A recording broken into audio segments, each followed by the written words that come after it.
Partout en Irlande comme au Royaume-Uni, la présence des sépultures traditionnelles jouxtant les églises demeure inlassable et intarissable.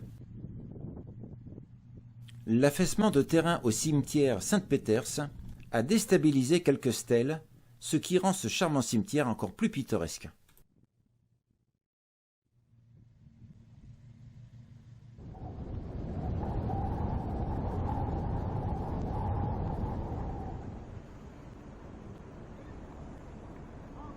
L'Odyssée irlandaise touche à présent bientôt à sa fin et traverse la ville de Cork, 210 000 habitants, capitale de la province de Munster.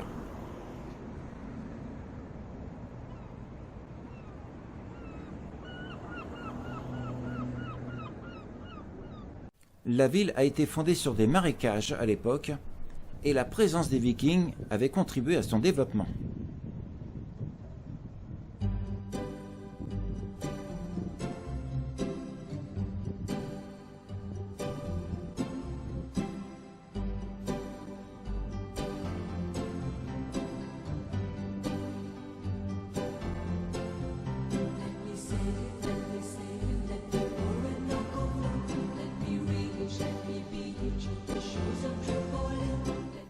La cathédrale anglicane de Saint-Finbarès est l'un des plus grands édifices protestants de Cork.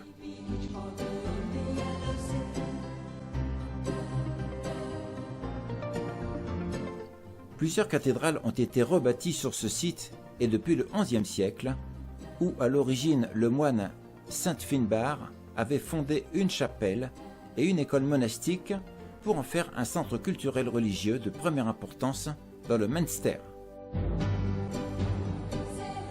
La cathédrale néogothique actuelle n'est édifiée qu'en 1865 et est réalisée en seulement 14 ans, en remplacement d'une autre et plus petite cathédrale d'ordre néoclassique, débutée en 1735 et démolie en 1865. Avant celle-ci existait une cathédrale médiévale au même emplacement, qui a été endommagée durant le siège de Cork en 1689 par un boulet de canon pesant 10 kg. Le siège de Cork a eu lieu pendant la guerre Williamite en Irlande en 1690, peu après la bataille de Boyne, qui opposait les partisans jacobites du monarque fraîchement déchu aux révolutionnaires de la monarchie, les partisans williamites de William III, le successeur.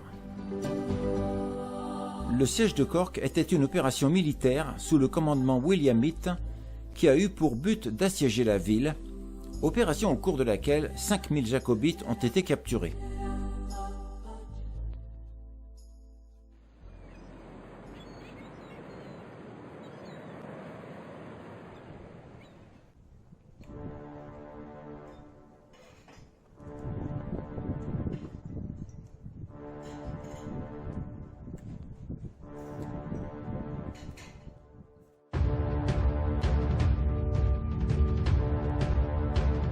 Situé à 2 km de Cork et au bord de la rivière Lee, le château de Blackrock a été bâti en aval de la ville pour surveiller l'entrée des bateaux et protéger la cité des assauts des pirates.